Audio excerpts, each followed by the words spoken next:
Alam mo bang minsan, ang taong laging nakangiti, ang taong laging okay lang, ang taong palaging nauuna magbigay, siya rin ang taong unti-unting nauubos. Hindi dahil mahina siya, kundi dahil napagod siyang maging malakas para sa lahat habang walang kahit isang tumatanong, "Kumusta ka na?" Kung ikaw yan, oras na para marinig mo to. Hindi mo kailangang maging perpekto. Ang kailangan mo lang ay maging totoo. Part 1. Ang kabaitan na walang hangganan ay inaabuso. Ang pagiging mabait ay hindi masama, pero kapag sobra, nagiging imbitasyon ito sa mga taong marunong lang umabuso. Kung palagi kang nagbibigay, nagpapasensya, nagpaparaya, pero ikaw naman ang laging lugi, kabaitan pa ba yan o sarili mong pag-abandona? Ang Stoics, tulad ni Seneca, hindi nila itinuro ang tahimik na pagtitiis. Itinuro nila ang matalinong pagtindig. Hindi pagiging bastos ang pagtakda ng hangganan. Ito'y pagkilala sa sariling halaga. Kaya tanungin mo sarili mo, ilang beses mo nang pinilit ngumiti kahit ang totoo gusto mo nang sumigaw? Part 2. Saan nagsimula ang pagpapaliit mo sa sarili? Hindi mo kasalanan. Mula bata pa lang tayo, tinuruan tayong sumunod. Tumahimik ka. Huwag kang makulit. Sumunod ka sa nakararami. At dahil dito natutunan mong itago ang sarili mong boses. Nasanay kang mas mahalaga ang katahimikan kaysa katotohanan. Nasanay kang ang peace ay hindi pagkilos kundi pagtitiis. Pero sabi ng Stoics, ang tunay na kapayapaan ay hindi yung walang gulo. Ito'y ang kalmadong paninindigan sa gitna ng kaguluhan. Kung hindi mo na maalala kung sino ka nang walang iniisip na opinyon ng iba, panahon na para bumalik ka sa sarili mo. Part 3. Hindi ka nilikha para lang magustuhan. Tandaan mo to, hindi ka nilikha para lang sumunod. Hindi ka nilikha para lang magustuhan. At lalong hindi ka nilikha para lang maging tahimik habang inuubos ka ng mundo.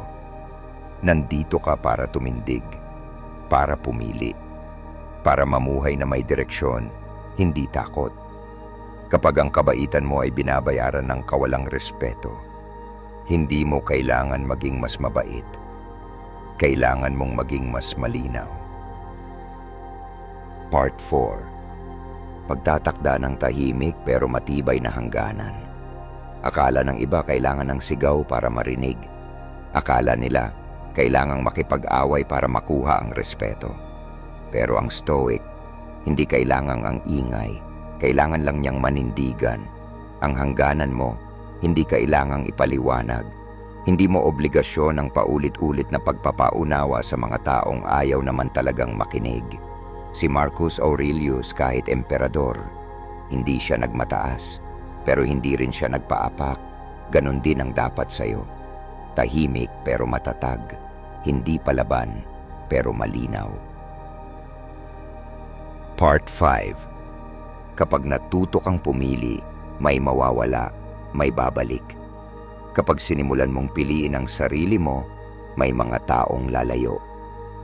At oo, masakit, pero hindi sila ang tunay mong kawalan. Ang mas masakit ay ang mawala ka sa sarili mong buhay. Kaya kung kailangan mong tumanggi, tumanggi. Kung kailangan mong umalis, umalis. Kung kailangan mong manahimik, gawin mo ito hindi dahil takot ka, kundi dahil pinili mong mamuhay ng may kapayapaan.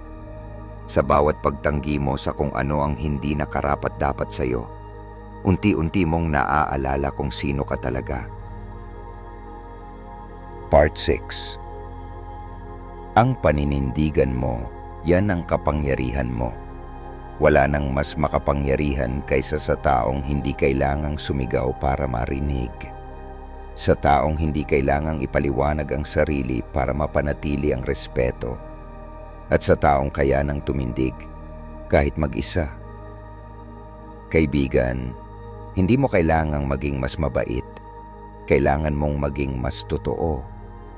At kapag pinili mong mamuhay ayon sa prinsipyo mo at hindi sa pressure ng ibang tao, doon ka magiging malaya.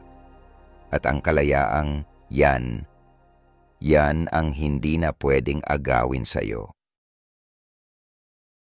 Kung tumama ang mensaheng ito sa'yo, ibig sabihin may bahagi ng sarili mong nagigising na. Huwag mo na ulit hayaan mawala ang boses mo. Mag-subscribe, sumama sa landas na to, at sama-sama nating tuklasin ang buhay na may dignidad, paninindigan, at kapayapaan.